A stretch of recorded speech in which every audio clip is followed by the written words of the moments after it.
What's up, y'all? Holy Mike is coming back again. We have our feature here for May 14th, and that's going to be 7 to 9 p.m. Eastern Time. We do open the doors at 6:30 if you want to get in early, fellowship, maybe sign the open mic sheet. And that's at the Hill Church. You know where we're at. We're at 2900 North Van Buren Street, Wilmington, Delaware, 19802. So we have a wonderful interview. We have our wonderful feature here, D.Spence. I know y'all have this, not y'all first time hearing of these, but I know it can't be your first time. So I'm super excited to get to know him a little more. So everybody, welcome our feature, D.Spence. Yay! Woo! The crowd goes wild.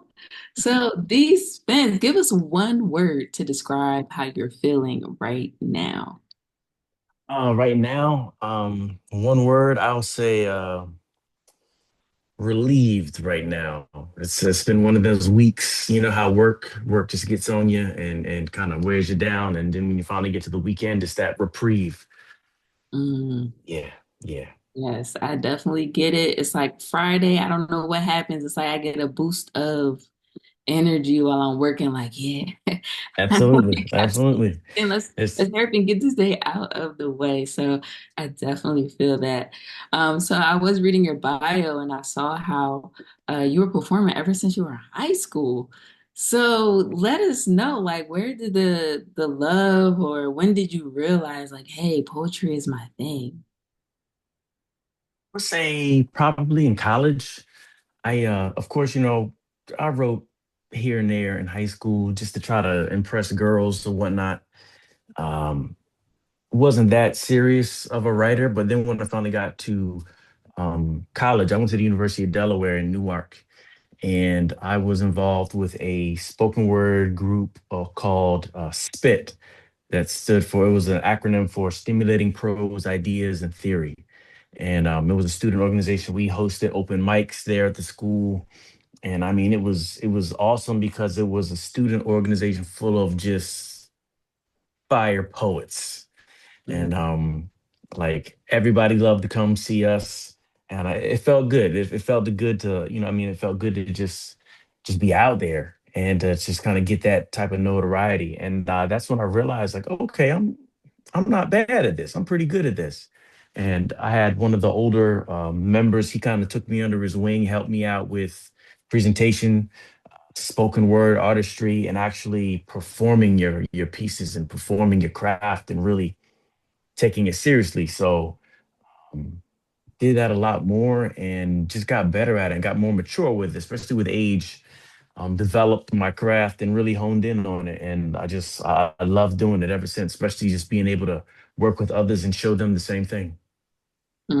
That's awesome. It's like you grow to a certain point, and then you're like, ah, now I have to pass it along to the next generation. Yeah, yeah. So that's good. That's awesome. Would you say you have any like major influences besides, the gentleman you just like mentioned? Like if you could, let's say you're opening up for an event, and like who was that person where you would love to kind of like open up for?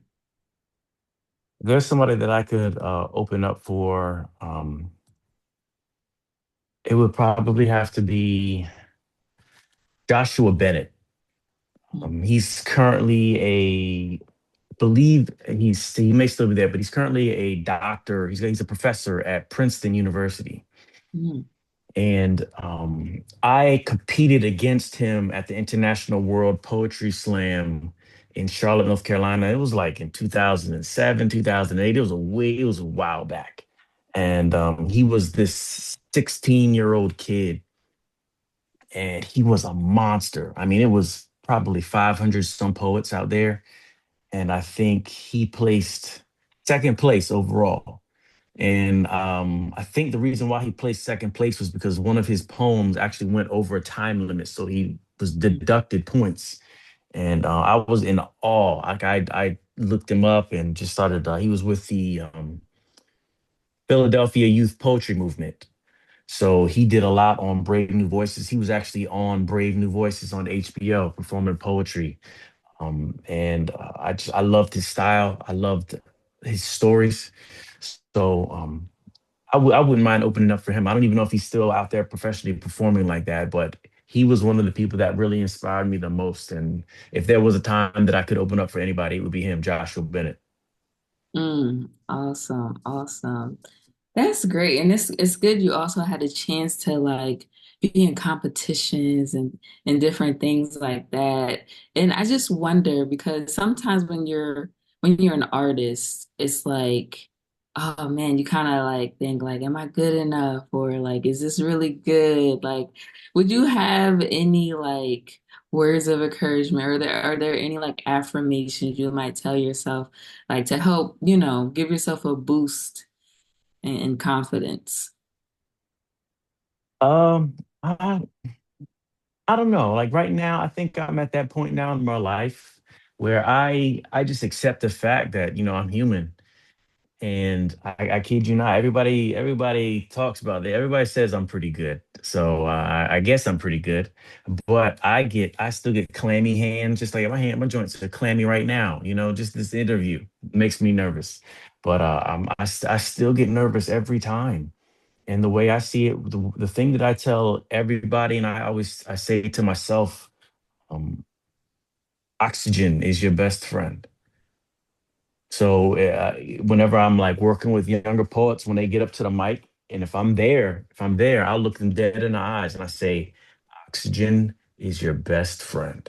Breathe, relax, calm down, but most importantly, breathe. Because the moment you start speaking, it's almost as if everything goes away. You're not nervous. It's just you and the crowd. And you're just having a conversation. You're sharing a piece of yourself with them. And the more you sometimes the more you think into it, that's what makes it more nervous sometimes. So you just have to try not to think about it. Just breathe. That's good. How about we breathe right now? You got to, yeah, you got to. Good. All of those breathing exercises, that stuff that we do for normalcy, just to lower anxiety. I mean, it's the same thing. Yeah, that's good and that's true. And like I like what you said about it's like you're sharing a part of yourself and it's kind of it's like growth, Yeah, once you realize like, hey, it's just, I'm human. Like I just need to breathe right now. I need to center myself and just and share a piece of me to others. And it's like, wow, that takes vulnerability Absolutely, to do absolutely. that. So if someone were like just starting out, like what would you like would you recommend that they might share in front of friends first or like, you know what, just go big or go home? I would say I wouldn't say so. This is kind of shows you how differently I think about things. I feel the most comfortable performing around strangers sometimes. It's one thing to perform around people you know. I mean, they know you. And the thing is, when you expose a piece of yourself that they may not be familiar with, not everybody may know that you're a writer. Not everybody may know what it is you write. So if there's certain if there are certain types of genres that you write about or certain types of things that you like to portray through your poetry that those that know you may not heard of, then all of a sudden it opens the door for judgment. So, and just that alone sometimes can further increase your anxiety. Now, if you feel safe around the people that you know, by all means, sometimes it is best to do it around people that you don't know because they're more welcoming. They're more welcoming. However, the thing with performing more around strangers is you are a blank slate to them and they have no clue who you are. They may not know much about you, so they may not know what to expect. So the thing is, you know how we always say, when you're performing, even if you mess up, keep going because you're the only one that knows that you messed up. And that's the whole point. Nobody can judge you. Oh man, he sounded like he kind of stuttered on that line. Nah, that's part of the poem. It is right now. It just became part of the poem. and you can't say a word about it. So I encourage people to go to smaller, more intimate spots where you can perform amongst smaller groups of strangers. Usually, it's the intimate spots that are the most welcoming, the ones that are the most loving, and you can relax a little easier in those type of situations. So that's usually what I recommend. However, just depends on your relationship with your loved ones. That's true. I definitely agree with smaller, intimate spaces. It's definitely, it's like, I don't know. I love it. I get it. I totally get it. Yeah, yeah. It's Yeah. like it makes you think about like the importance of like the ciphers.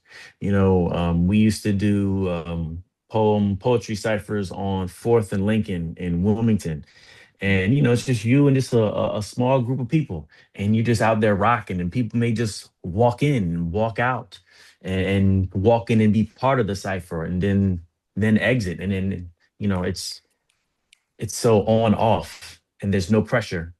hmm Yeah, I definitely think the pressure is lightened a little bit. It's a small group of people with the same mentality or the same, you Yes. know, desires. It's just to share. Yep. No, Yep. that's awesome. Now, I do want to ask too, how is your writing process? Can you share a little bit about that? Like, set some space for you to think about something, or it's just like, oh, you're, shopping and around the house, taking care of your kids, and something comes to you, and you're like, oh yeah, let me write this down right now. That part. My writing style is so all over the place. I usually, if something comes, I have to get it down. It's annoying because usually inspiration hits me the most in the shower and when I'm driving. Those are two times where you can't just write something down. So there's been moments where I've pulled over on the side of the road and just started, typing in my phone, or where I literally stepped out of the shower immediately just to get something written down.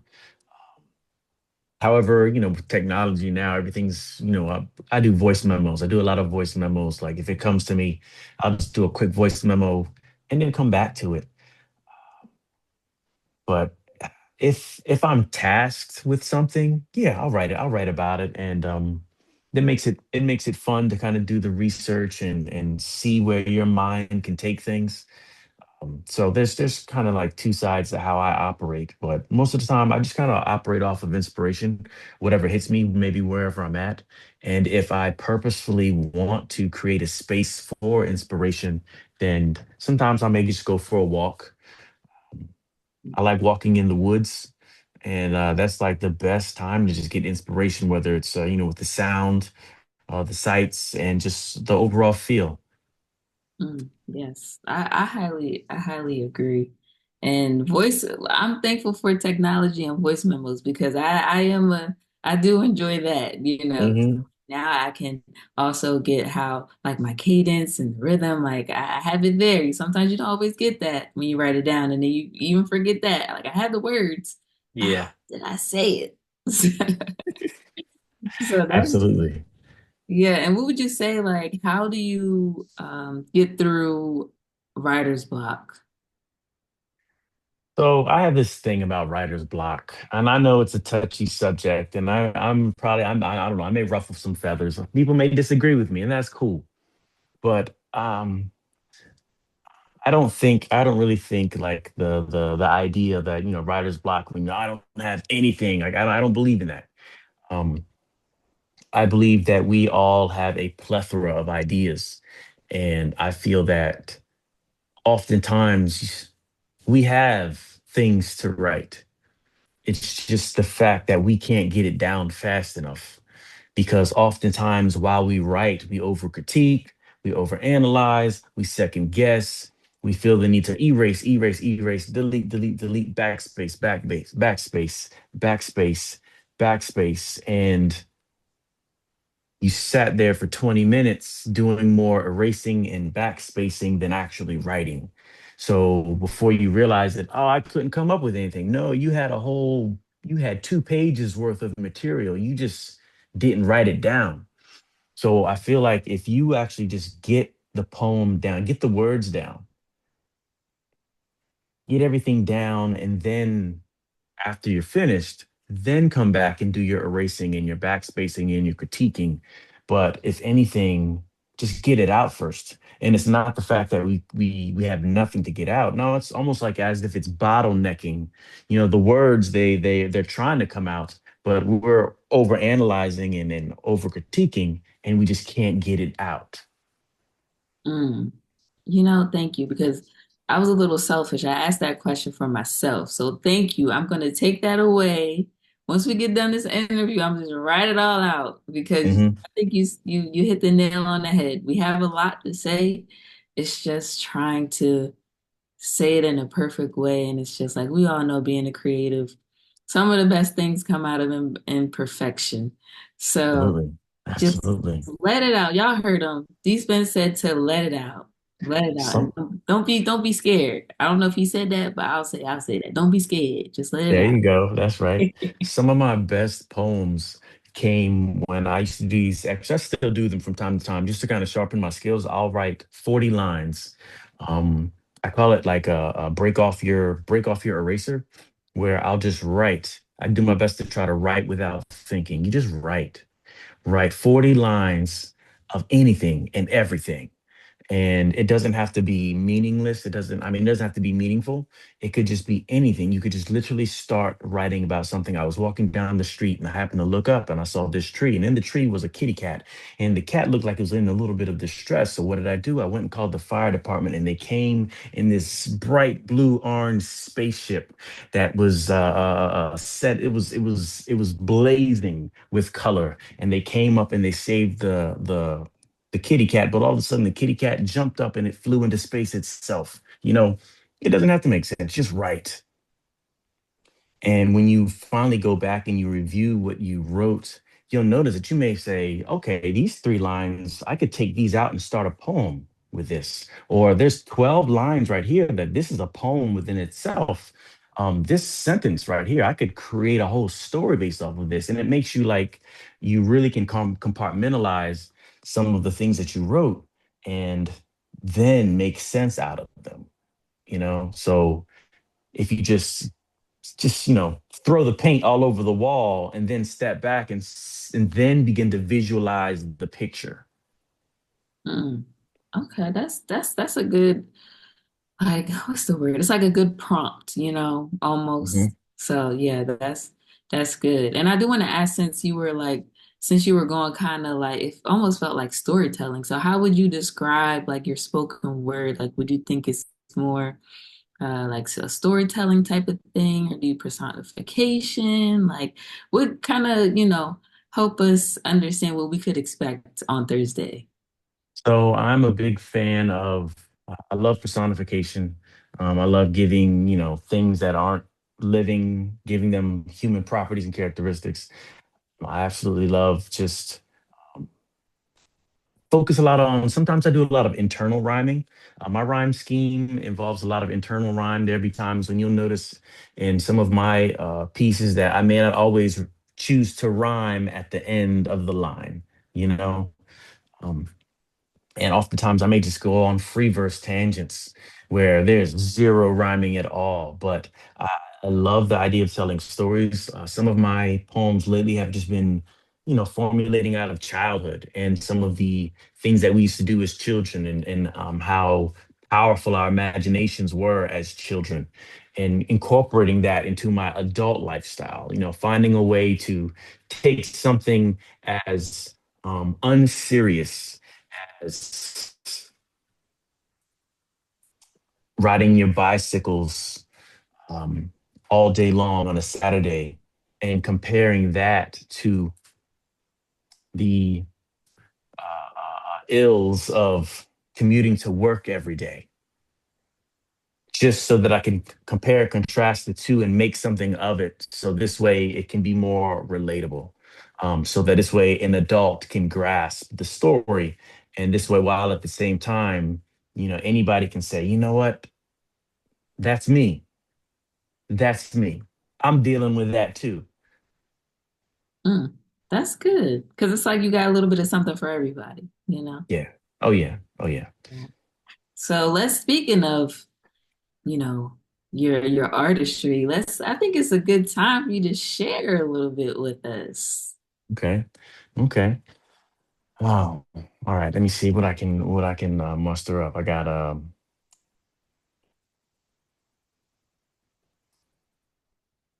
to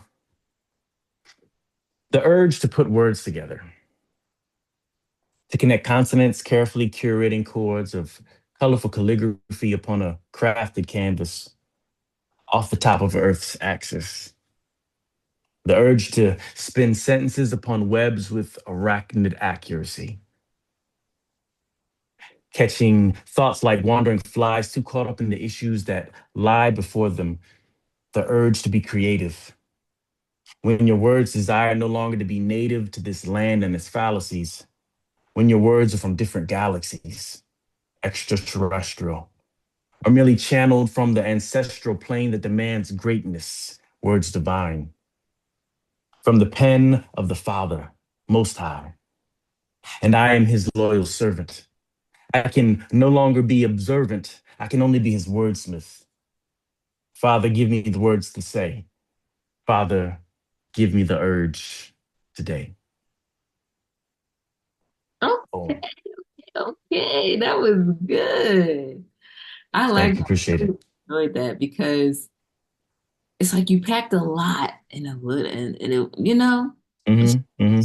good. It's just good quality poetry. I love that spoken word. And you guys, he's not just going to share one piece on Thursday. He's going to share multiple times throughout the night. And I'm super excited. And I hope you guys are too. Now, D. Spence, tell us, what are you most excited about for Thursday? Well, I'm actually, for one, I'm definitely most excited to get back at the Holy Mic.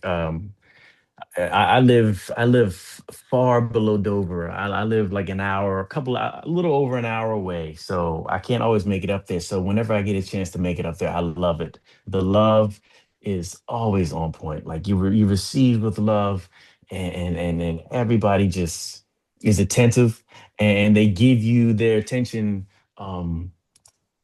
Intentionally, you know what I mean? It's such a vibe there. I love the spirit of it all, the spirit of the artistry, the spirit of the craft, and it's an amazing experience. On top of that, y'all got a dope band, and the lighting, everything, the whole setup. It's a vibe there.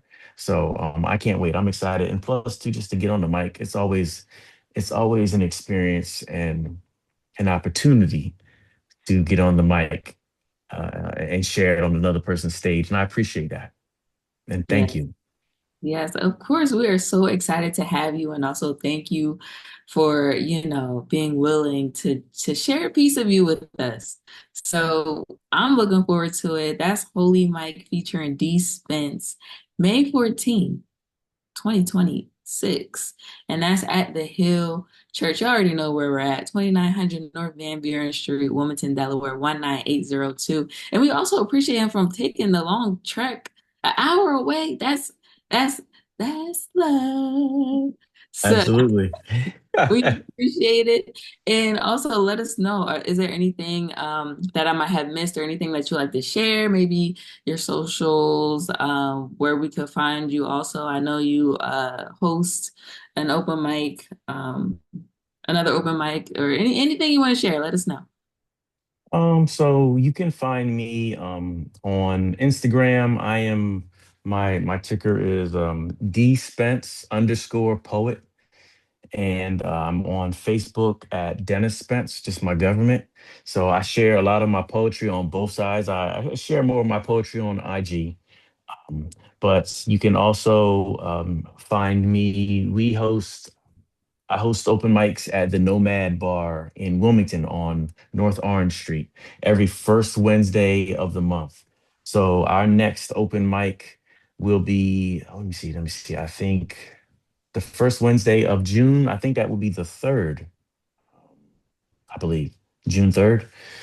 So come through. It's always love there. We always have a good time. It's a very safe space where people can come and express themselves with no judgment. And we all have a good time. We always have a good time, most importantly. And it's all love.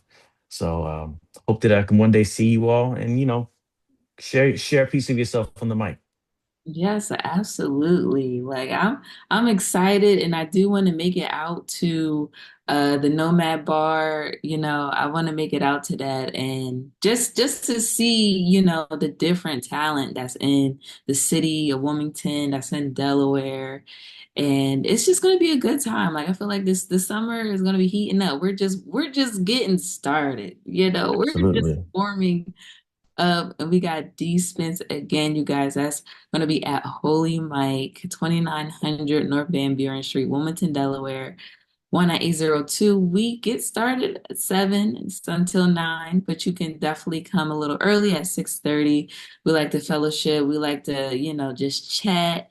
And also you can sign up for the open mic. So like then instead of you want to share a little piece of yourself, more than happy to have you sign up for the open mic sheet, whether you sing, rap, dance, juggle, as Minda likes to say. There Like, you go. we'll love to see the talent, and you are more than welcome. So, D. Spence, thank you so much for this wonderful interview. It was so good to get to know you a little more, and also you dropped some nuggets. I gotta look up what the next size up above a nugget is, because whatever it is that you dropped them. Okay. Appreciate it. Thank you so much. I appreciate you. I appreciate you. Absolutely. All right. And we say peace. Peace.